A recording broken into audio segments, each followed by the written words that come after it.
we can't really fully recover and we can't really move on unless we have that spiritual connection with God. And of course, we believe that that is through Jesus and God and His Holy Spirit. Are you all in? Have you completely sold yourself into this is a process that can bring me closer to being free forever from my life-controlling issue? And it's so important that we be completely honest with ourselves. Don't be from the perfectionistic standpoint that I can't do this till I have it all. Because what that will do is cause us to not begin it at all.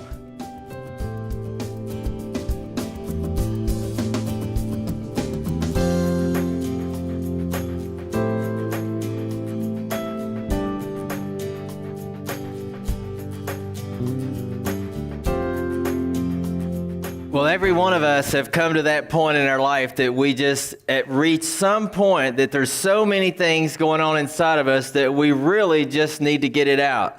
And whether we've realized that it was part of a recovery or a healing process or 12-step process or whatever, it does healing for us all to be able to get these things out of the inside of us. And so tonight we're continuing this series we started called the 12-step series, Climbing the Ladder of Recovery. And this week we're kind of middle ways through this. And if you happen to be a visual person, you see all these ladders. And so we're almost halfway through this process of climbing this ladder of recovery.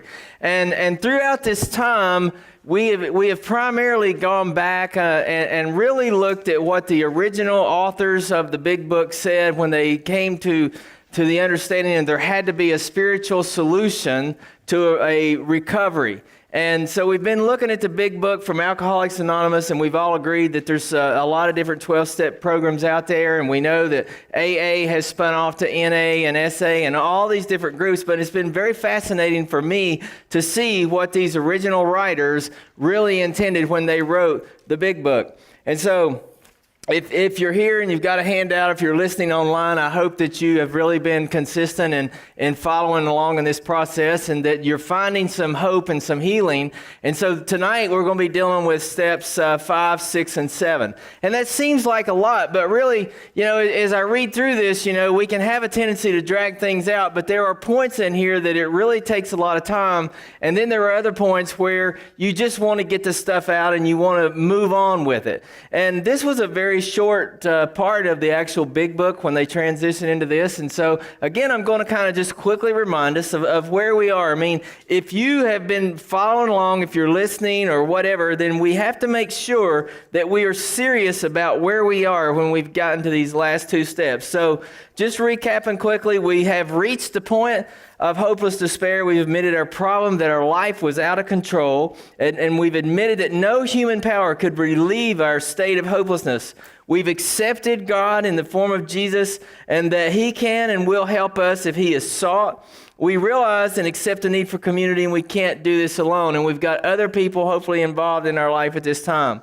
We decided that we're all in, and that with God, and that we've turned our entire will and our entire life over the care of Him, and He is the new director of our life, and we're following His lead for the rest of our life and as we walk through this process.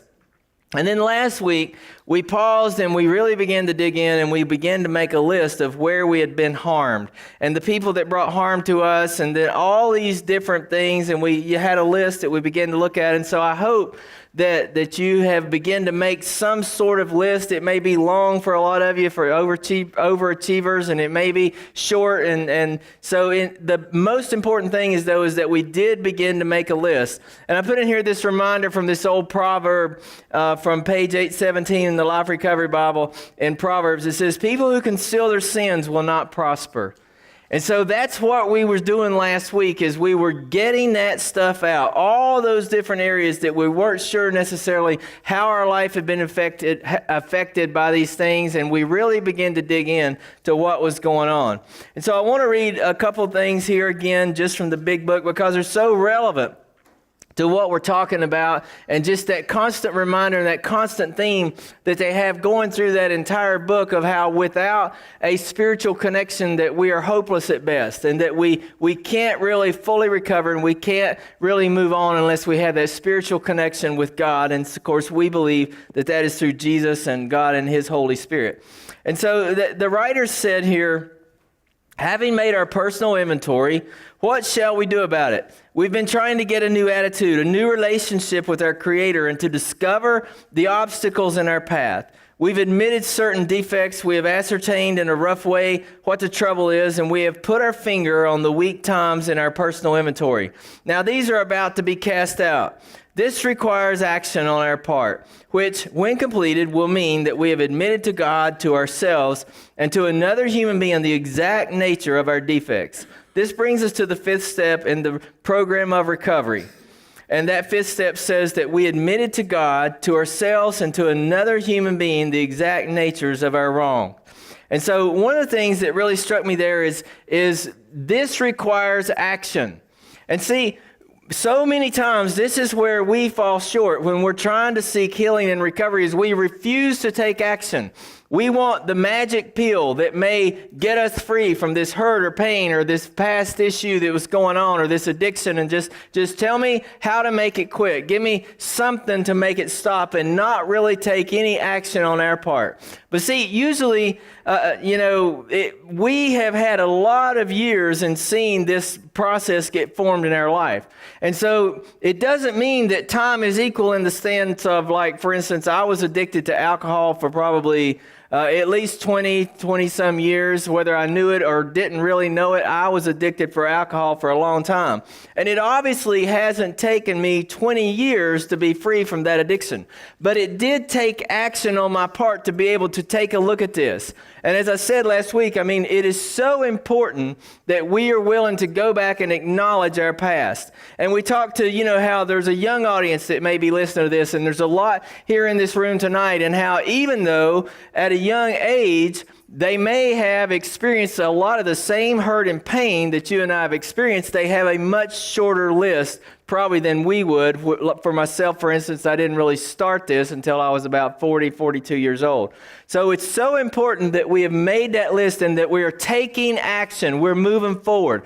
And I would challenge you, just again, as I read through this summary of where we've been in these last three teachings, are you all in? Have you completely sold yourself into this is a process that can bring me closer to freedom and recovery, closer to a relationship with God, and closer to being free forever from my life-controlling issue? And so the writer, he went on to say, psychologists are inclined to agree with us. We have spent thousands of dollars for examinations. We know but few instances where we have given these doctors a fair break. We have seldom told them the whole truth, nor have we followed their advice. Unwilling to be honest with these sympathetic men, we were honest with no one else. Small wonder many in the medical profession have a low opinion of alcoholics and their chance for recovery. We must be entirely honest with somebody if we expect to live long or happily in this world. And see, I found it fascinating that they made that comment about psychologists, because I had gone to psychologists, psychiatrists, and many church counselors, pastors, and yet during that process, I would tell them a certain amount of things, but I would seldom, if ever, disclose everything. Because see, in each and every one of us, there is those dark areas in our life, in our soul, deep down in there that we just really don't want to let out. And it's that whole fear of rejection. And I made a note here, it may seem difficult to admit these issues to others because for years we've been masters at hiding our problems, masking the pain, living lies, living a double life, wearing masks, and on and on and on. And pride at this point can really seep in. Because see, a lot of times, most all of us have wore these masks and nobody really even knows who that person really is. And so to suddenly expose, this is the real me. This is really who I am. And it may be to a close personal friend. I can remember a lot of instances, if they really knew who I really was, that they would reject me and perhaps not be my friend anymore. I remember after I'd went through my divorce and I'd been in my recovery for quite a while, and I began to start having relationships with, go on dates and things like that, and finally came and I met Clarissa, and we went to lunch. And I remember the first time that I had a real conversation with her to express my interest. I had come to the point in my healing and recovery that I just decided, okay, here it is. And I just spit it all out. And I said, here's my past, here's my history, here's the story of my suicide attempt on my life, here's all of my stuff. And I even said, because I just want to know now, if that's going to be an issue with you, then let's just get it over with. If you're going to reject me, don't let me spend time building a relationship for you to jerk the rug out from under me down the road. And I just really wanted her to know all that stuff. And she didn't. She didn't reject me, and we continued on with our relationship, and now we've been married for 9 years. And so I just came to that point that transparency meant everything to me. And see, that's a word of encouragement that I can share with you from being at a meeting like Celebrating Freedom or any of these other recovery meetings that you go to, as we begin to build this relationship with people and community that we talk about in these small groups all the time. We talk about this, that we become so naturally transparent after we've been involved with this. It just becomes a really freeing thing. And we begin to come into this person that we never really even realized we were. And that's the beauty of getting all of this garbage out of us. And as you notice that we titled this teaching, Taking Out the Trash. I mean, last week we started this list of listing all of our junk, listing all of our trash. And this week we're at the point of we want to take out all that trash. And you know how it feels whenever the garbage day comes. And, we're just so glad that we get to take that garbage to the street, or you can break it down a little further. We're so glad that we can get that garbage out of the kitchen or the garage or the bathroom or wherever, and we can take it far, far away, and it's gone. And the trash truck has come and it's taken it far, far away. And that's what we're doing here on this particular step. We are finally taking all these things that we've acknowledged to ourselves, that we've put on this list, and we're willing to speak that to another person. And I want to read you here what James said in chapter 5 and 13, starting with 13 and verse 13. And it's page 1606 in your Life Recovery Bible. But see, James, he was the brother of Jesus, and he obviously knew that Jesus was God over time, which had to be a really difficult thing, because when would you ever give your brother that much credit, right? I mean, that would be a very difficult thing to do. But look at what he wrote in this letter. He said, Are any of you suffering hardships? You should pray. Are any of you happy? You should sing praises. Are any of you sick? You should call for the elders of the church to come and pray over you, anointing you with oil in the name of the Lord. Such a prayer offered in faith will heal the sick, and the Lord will make you well. And if you've committed any sins, you'll be forgiven. Confess your sins to each other and pray for each other so that you may be healed. The earnest prayer of a righteous person has great power and produces wonderful results. And so see, I backed up to capture that whole paragraph of what he said there. And a lot of times we just focus on, confess your sins to someone else and you can be healed. But see, he was building this whole idea, James was, of it's really important to talk to God about these things, to talk to other people, to get other people involved in your life, and they will make a real difference. So, he's saying, talk to the Lord, talk to the elders, get these other people involved, and all these things will bring healing in your life. And so taking action, as the writer said there, what do we do with that? I mean, how do we really find this person? I mean, the whole idea behind what he said there is, in our distress, cry out. And remember what we said last week or a couple weeks ago about two people are better off than one. They can help each other succeed. A person standing alone can be attacked and defeated, but two can stand back to back and conquer. And three, as we talked about, are even better than one. So hopefully at this point that you've got somebody in your life, you've got some group of people, or you at least have one person that you can start talking about these issues. And so then, who would that be that we could talk to? And I think we have to be very careful here because, you could always go to a pastor, you could go to a priest or whatever that religious person is that you see as a hierarchy or maybe has a little more insight to God than you do. But you also could go to a personal friend. I mean, we all have access to Jesus and through God, through the Holy Spirit. And so look at what are the quality of the person that we may be considering. I mean, you may already have that person.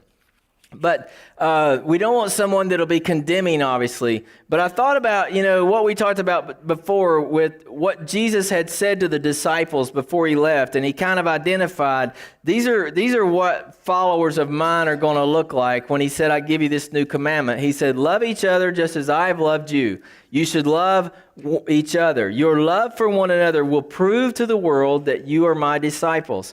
And see, what I would say here is that look for that person who is a disciple of Jesus. And this is how you would gauge their lifestyle. I mean, does their love for others show that they are a follower of Jesus? I mean, that'd be a great filter to begin if you have nobody at all to just start watching. There's that person over there, and I can just see that they must have some kind of a unique relationship with God.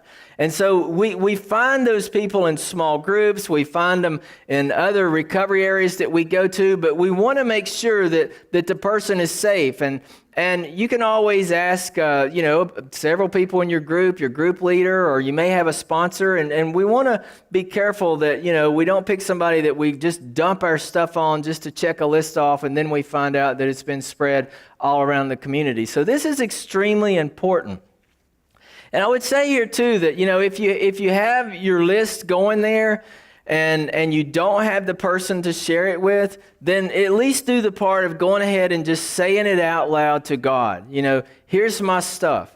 It's all right here. And here's how these things I'm beginning to understand how A was connected to B and B to C. And I ended up way over here at Z. And it was all because of how these things began to unravel back at the very beginning.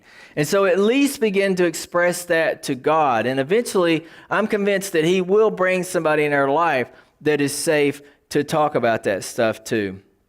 And I would say too that, this has only been a week since this last teaching, and many of you may have a long list. Some of you may have a short list. Some of you may have one item. Some of you may have not started at all. But I encourage you, at whatever stage you're at, say something to whoever that person is. If you just have one item, I mean, it's true that we probably have 2 pages of stuff. A lot of us, I know I did, and I added things to the list continually. But don't be from the perfectionistic standpoint that I can't do this till I have it all. Because what that will do is cause us to not begin it at all. So wherever you're at in that starting point of that list, go ahead and share that with that safe person, with that small group, and get this process started. And we'll begin to see how all this load will just be lifted from us that we've been carrying around for years. Now let's look at what else they said here as they went through this step. Returning home, this is after you have shared your list with someone, we find a place where we can be quiet for an hour, carefully reviewing what we have done. We thank God from the bottom of our heart that we know Him better. Taking this book down from the shelf, we turn to this page which contains the 12 steps, and carefully reading the first 5 proposals, we ask, is our work solid so far? If we have omitted anything, for we building an arch through which we shall walk a free man at last. Are the stones properly in place? Have we skimped on the cement put into the foundation? Have we tried to make mortar without sand? If we can answer to our satisfaction, we then look at step 6. We have emphasized willingness as being indispensable. Are we now ready to let God remove from us all the things which we have omitted are objectionable? Can He now take them all, everyone? If we still cling to something, we will not let go. We ask God to help us be willing. And so see, as I was kind of just referring there earlier, and they really bring it out here, have we really began to be solid? Have we built a solid foundation on these first 4 steps, first 5 steps? I mean, have we done everything that God, our Creator, the Creator of the universe, has asked us to done? Have we they made the comment there, have we tried to make mortar without sand? And see, from being in the building industry, that really hits home to me because, foundations crack and buildings settle. And if you go around and look at your own home or other homes you've been around, or you just drive around and you'll see maybe a roof line is really straight and then all of a sudden there's a dip in it, or you go into some place and you see there's this crack that just kind of generally goes down the corner of a building, and you see sags in floors that you've been in. And see, all that is just something you're seeing on the outside. And the roof line or the brick or the corners, none of that is really the problem. The problem is that the foundation was not solid. And maybe the foundation was solid, but there's even another foundation under that, and that's the soil. And maybe the soil wasn't solid. And so see, over time, that whole thing just began to crack and crumble and fall down, and it wasn't what it needed to be because it didn't get off to the right foot in the very beginning. So I can't emphasize enough the importance of, have we really looked at each one of these steps that we have walked through in this teaching series? And see, this is not a progress of I'll start at step 1, and by the time I get to step 12, then God will accept me and I'll be in his kingdom and I'll be all free and clean and safe and secure, and then I'll know God a whole lot better. God comes into our life immediately the moment that we ask him to. But see, we progressively learn more and more about him. And he teaches us more and more about him as we pursue him. And these steps get rid of a lot of this stuff that has kept us blocked from who he really is, that have kept us blinded and had a wrong view, a twisted, a warped view of who he really is. And if we have just tried to do the accelerated, okay, I'm going to work through these steps, and I believe that, and I'm doing that. I think that they even went on to say in here that that's the reason many of us that struggle with these addictions, we just relapse. We never really reach that point of fully being all in, fully admitting our problems to its fullest, fully turning everything over to God. And then when we begin to write that list, writing things down honestly of who we are. I mean, when I went to counselors, like I said, I would very seldom tell them everything. There was something I would hold back. And see, that's what these folks were for, the psychologists and the psychiatrists, to really help us see what was going on. But if we don't really reveal those things, those people can't really help us. And if we don't really get these things out, then we're really not acknowledging that they are really real. And it's so important that we be completely honest with ourselves. And so once we've done that and we've talked about that, then steps 6 and 7, we're entirely ready to have God remove all these defects of character, and we humbly ask him to remove all of our shortcomings. And so see, is that where we're at? Are we really ready? Are we really ready? Are we really ready? Have we put our trash down on paper? Are we ready to take out the trash? Do we really see the value in that? And see, a lot of people, they fail to realize, and I'm included in one of these people, that our past really does affect our present. In a lot of the things we do, we bring past wounds into current situations. And if we go on that idea that whatever is in the past and I'm done with that and I'm moving forward, what we have done is we've just created this vault deep inside of us that we're not willing to look at and we're not willing to open up. And we're going to go through life, and we may be free from our struggle or addiction or hurt or pain, but we're not going to be totally free and totally true to the identity that God created us to be. So making a list and talking about it with someone is extremely important. Now, I'm going to call a very dear friend of mine up here, if you would come on, Luke. And we're going to just talk a little bit. It's really relevant to this step that we're talking about here, about making a list and then finding someone to talk about it to and admitting those things. And Luke, I've known him for quite some time, and he's been coming here to Celebrating Freedom probably for at least a couple, 2 or 3 years now. And Luke is living at the branch house. And Luke has lived there for almost 6 months now. And he came there right as he turned 18. And as I said, he's about to finish up his 5th or 6th month, and he's getting ready to move on back out. And so, Luke, how are you? I'm good. I appreciate you being honest enough to come up here and talk to us tonight and make yourself vulnerable and just share a little bit with everybody about what we're talking about. But you came to Branch House, and you probably maybe didn't realize you had any deep issues that you had to deal with. You just knew you had this surface problem. Yeah, definitely. It really amazed me when I realized how deep some of these things go back to. You know, it's really deep. You know, and until you kind of, try to find some of these things, it's really hard to understand how deep it is.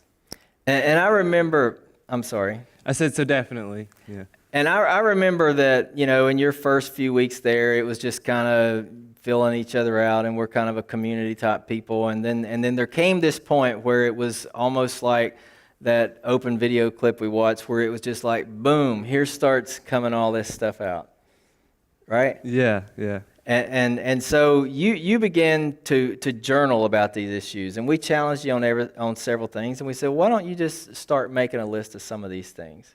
Can you talk about that for a second? Yeah. So, yeah, I was just talking about one day. I remember it well. I was sitting with the chair, and I just let it all out. And from that day on, I was pretty serious about it. So yeah, I started to journal about some of these things. Really tried to get into it, and a lot of these things that I wrote about were problems with my family. A lot of things had family issues, and that's where most of mine came from. And then I came to later ones based on the ones I'd found out from there. And it didn't, finding they were family issues, I mean, there's always that fear thing going on of, oh my goodness, if I start saying I have family issues, that I hate my family and my parents were no good. And it really wasn't about that. It was about finding some of these things that had shaped the way you are. Exactly.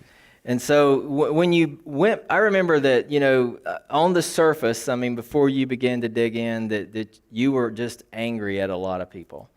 And what did you find when you began to go back and write those things down? Was it the other people? Sometimes, and sometimes it was me, and a lot of the times where I would say it was them, it was me, and a lot of times where I said it was me, it was them. I'd become blind to a lot of things, and it really opened my eyes when I started putting it down on paper. And being in that 5 or 6 month process that you've been at the Branch House, I mean, you never just made your list and here I'm talking about it and I'm done, right? No. I mean, no, you made lots of journals, right? Yeah. I have several journals filled up. So.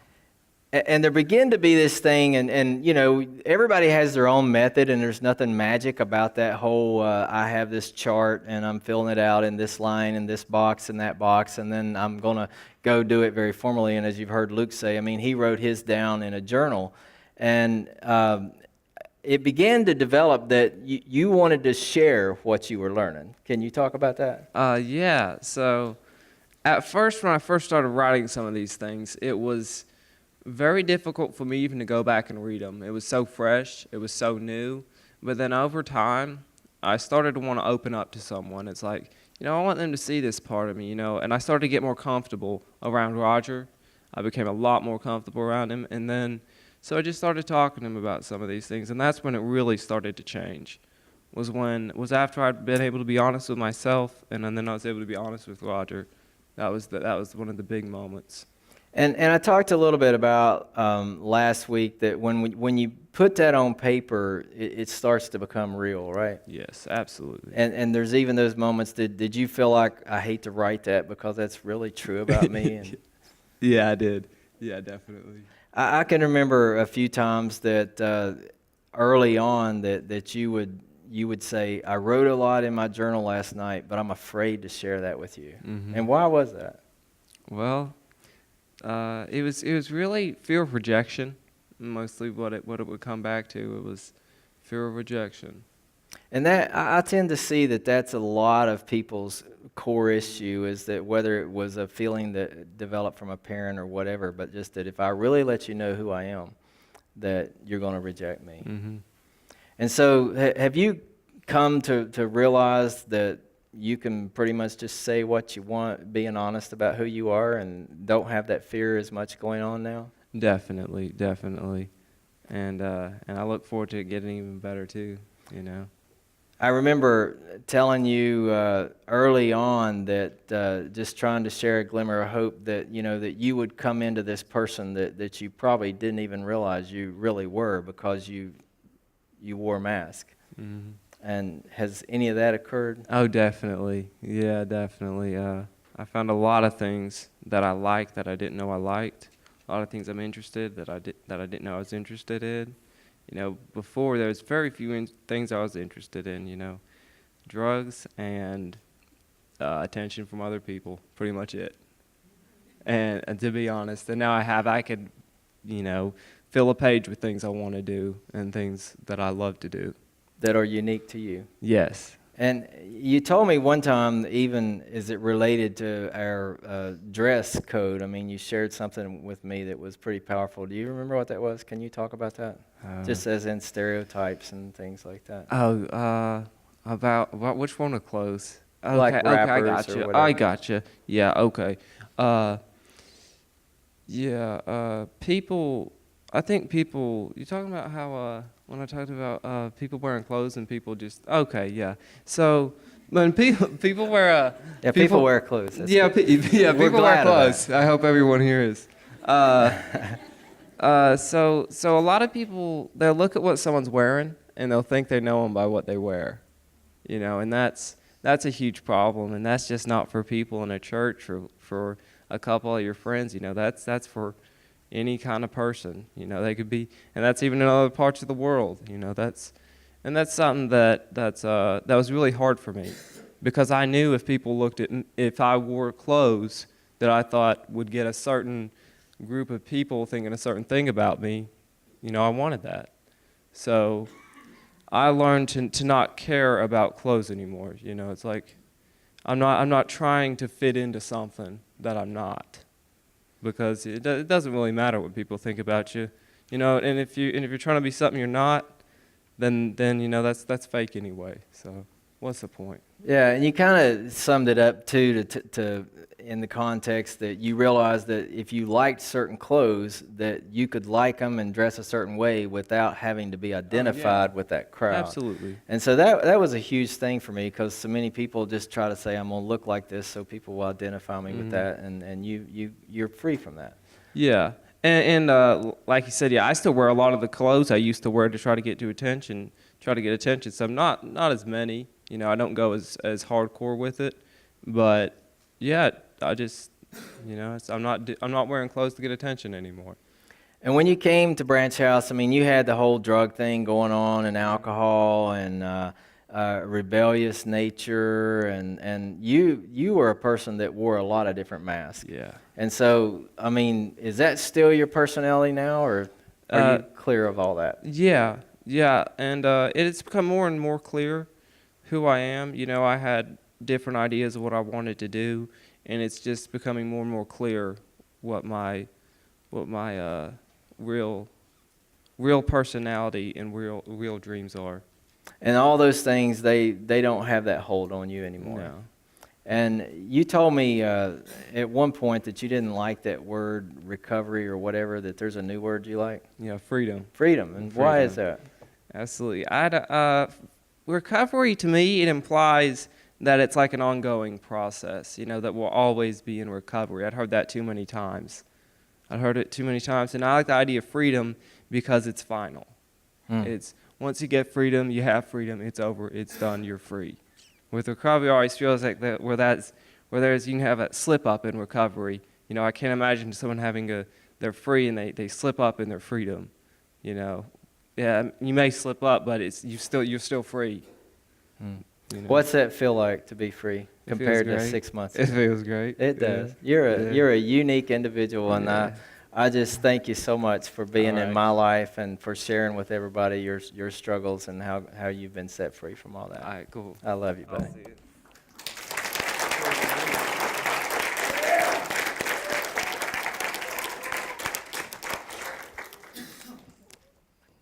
Luke is a real blessing, as you can hear, and I mean, he has grown tremendously in truth and understanding, and all of it was really a process, and he really, between the house leader, Jeff, and myself, I mean, a lot of times we would be in a meeting or we would be just down there, and he was just busting at the seams to share. Look at what I wrote last night. Look at what I found out about myself. And we'd take rides in car and just do a lot of different things because he just wanted to get that stuff out.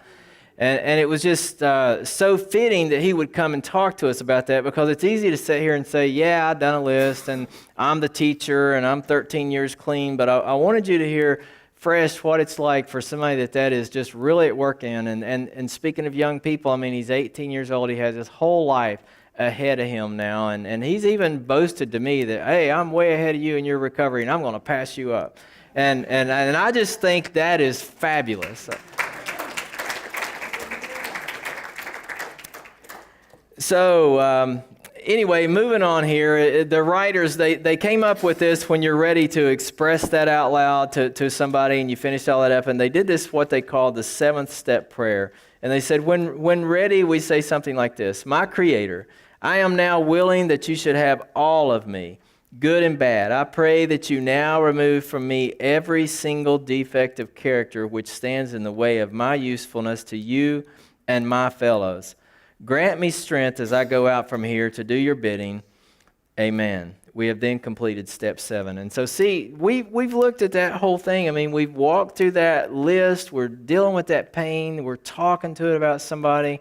Then we're thanking God for it. And we're walking away with the trash can clean. And all the stink and the smell of all that past stuff is gone.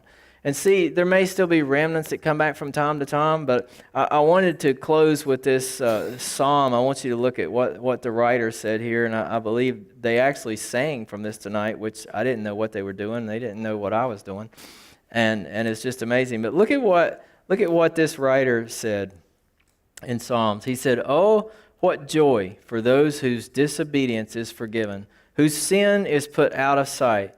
Yes, what joy for those whose record the Lord has cleared of guilt, whose lives are lived in complete honesty. When I refused to confess my sin, my body wasted away, and I groaned all day long. Day and night your hand of discipline was heavy on me. My strength evaporated like water in the summer heat. Finally, I confessed all my sins to you and stopped trying to hide my guilt. I said to myself, I will confess my rebellion to the Lord, and you forgave me. All my guilt is gone." And see, that summarizes this whole teaching last week and this week. I mean, we've gone through those processes where we just kept that stuff inside of us. And like he said, it's like that our body was wasting away and we groaned all day long. And he so captures where we're at when we're keeping this stuff inside of us, because it's just eating us alive from the inside out. But once we confess that, all of our guilt is gone. Isn't that where we want to be? All our guilt is gone.